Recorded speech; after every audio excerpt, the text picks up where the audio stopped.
Well, with car and auto part tariffs set to take effect tomorrow, buyers and people in the industry are bracing for what could happen next. News specialist Mike Anderson talked with some industry insiders about the impacts we're likely to see.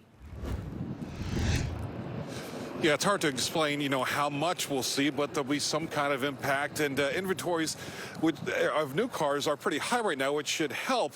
But the price of those tariffs will likely be passed on to the consumer in some way eventually.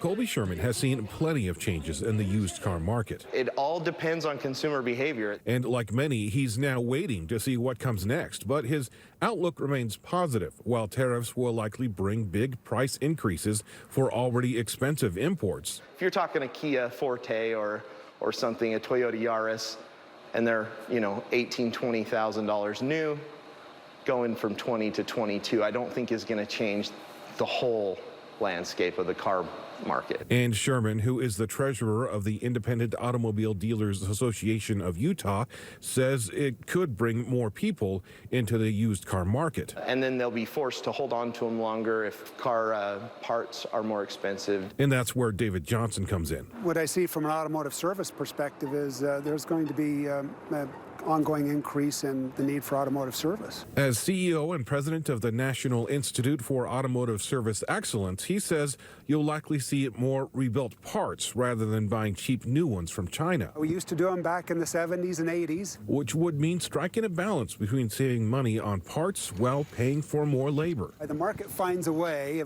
and there's lots of competition in the automotive repair space, where they'll try to do everything they can to keep those prices as low as they can. But both remain optimistic that the tariffs could prove better for the U.S. economy in the long run, though both admit there will be some pain.